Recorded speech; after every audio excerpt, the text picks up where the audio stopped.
This week I'm sharing some stories about some of the worst purchasing decisions I've ever made. So when it comes to the many games that we've bought over the years, there has to have been at least one, maybe several more games that you've purchased, and looking back on it you probably think, maybe I should not have bought that game. Maybe that game was rubbish or overhyped or just didn't satisfy me in the way I was looking for. And this week I'm going to talk about just a couple of games that I purchased and I utterly regret those decisions and wondered what the hell was I thinking. So I've picked 3 games this week, and I'd love that you share some of your regretful gaming purchases in the comments. But here's 3 of mine just to give you a few ideas. So I guess the first one is a pretty easy one for me, and it is Ultimate Mortal Kombat 3 for the Super Nintendo. Now, I loved the Mortal Kombat series back in the 16-bit days. In some ways, I almost preferred it to Street Fighter, which in itself is, I guess, a regretful decision at the time, even though the newer Mortal Kombat games are a lot better. But back then, I loved Mortal Kombat, and I had Mortal Kombat 3 on the Super Nintendo one Christmas, and absolutely loved it. I thought it was incredible. It was an awesome game, and I absolutely loved it. I loved the balances and animalities, the fatalities, all that good stuff, all the secrets. So when it came to, I think Ultimate Mortal Kombat 3 came on the Sega Saturn a little while later, and a friend had it, and it was even better, new characters, way more awesome stuff, really cool things like tournament mode and stuff like that. So when it came to the SNES version, it was at Christmas, I think it was either 95 or 96, and when it came to Christmas, my dad took me to Toys R Us, which as of the time of recording is now shut down completely. Anyway, so they took me to Toys R Us and gave me a choice of what I had a £50 budget, no, £60 budget to buy for Christmas, for my Christmas present. And it was sort of between 2 fighting games. There was, on the one hand, there was Ultimate Mortal Kombat 3 on the Super Nintendo and Street Fighter Alpha 2 on the Super Nintendo.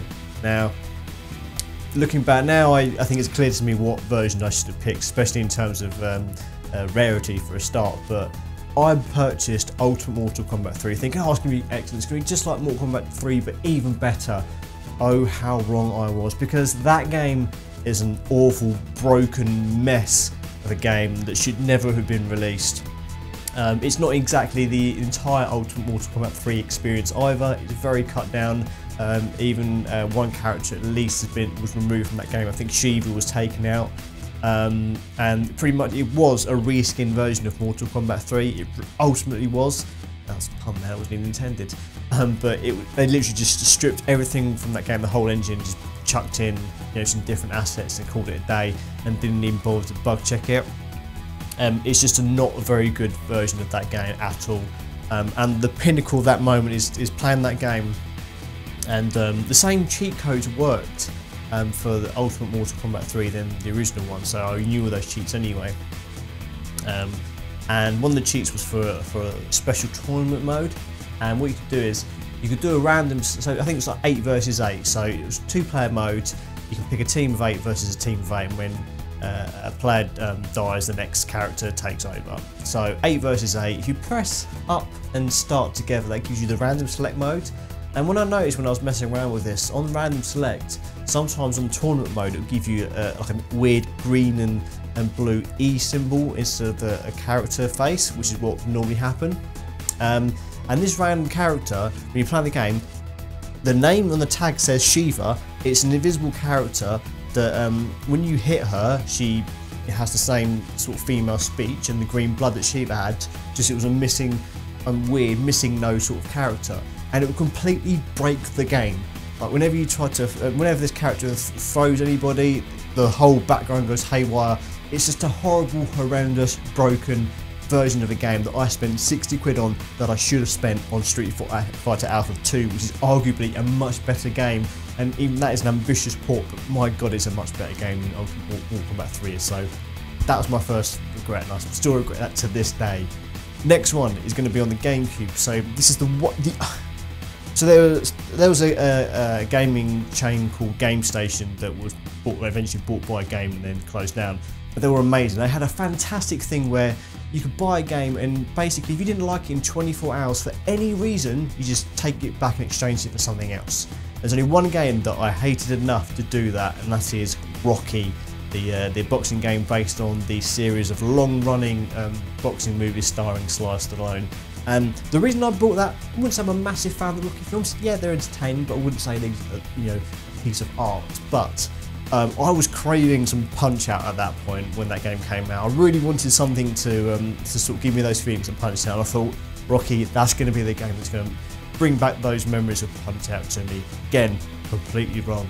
It has some good ideas. I mean, it does go from, there's a movie mode which basically starts from the first game all the way up to, I think that goes from the first film all the way up to the fifth film, and yeah, it has like cutscenes from the movie, and you start fighting every single pretty much minor to major opponent Rocky's ever fought. But it's just not a great game.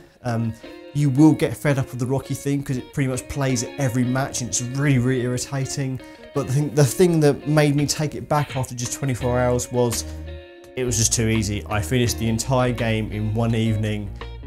Saw everything to see from the game. Everything was just mashing buttons, and by the end of it, it was so easy. I unlocked all the characters, including Mr. T, which is maybe might have been the other reason I purchased that game, because who doesn't want to be Mr. T in a game?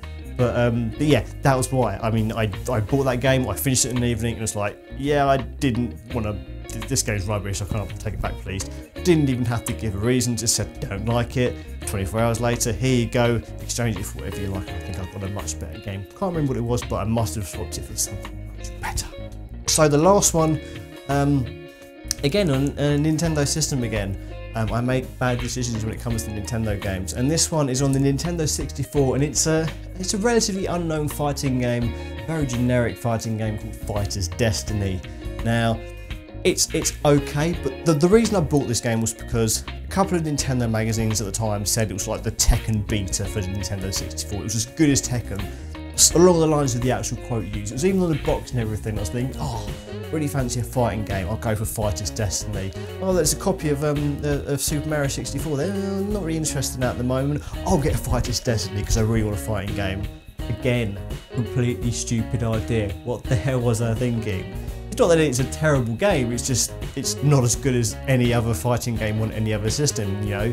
Compare Fighter's Destiny to your Tekkens, you know, your Soul Blades, even your Battle Arena Toshindens possibly. It just doesn't quite compete as what you got on the PlayStation 1. It's got a cast of interesting characters, but it's one of those games that you can sort of cheese quite easily. Again, you can sort of see everything to do in the game in like a couple of hours and it gets a bit boring. It's quite weird for a fighting game. It's all sort of point based, so if you can set how many sort of points you want to win a match, and you can get, so you can have a timer, and you know, if the time runs out and the person with the most health gets a judge point, you get a ring out and that's like 3 points. If you knock someone down, it's another couple of points, and that's sort of how it works. It's not like a round 1, round 2 sort of thing, which is interesting, is a bit clever, especially since you can change that up and choose how many points you want them to mean what. But you know, it's not an incredible game. It's not what I was looking for from a fighting game. The only thing that really springs to mind when playing that game is that it features an unlockable cow as a hidden character. There's a mode you unlock called Rodeo, where you have to basically last for 1 minute against this cow character. You can't knock him down, you can't, you know, defeat him. You've got to sort of sit there for, you know, a minute and not get thrown down or lose a point. And if you do that in a minute, you unlock Ushi the cow, who is ridiculous, a ridiculous character. That's pretty much the only thing I remember about it. But again, bad decision. I should have picked Super Mario 64. I went for the entirely wrong choice. So that's on me. All 3 of these choices are bad decisions on my part.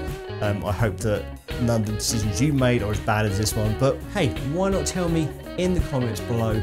Let me know what games that you purchased that you instantly, or even years after, regretted buying, and what game you would have bought instead if you had the chance. So please let me know. I'm gonna go for this week, but as always, please like, share, subscribe, tell your friends about me. It all helps. The more people share my videos, and it means the more people watch them, and it means I can sort of get a better idea of what people want. But I'm going to leave you this week. I'll see you next week for another gaming video, and have a great week, and I shall see you around. Goodbye.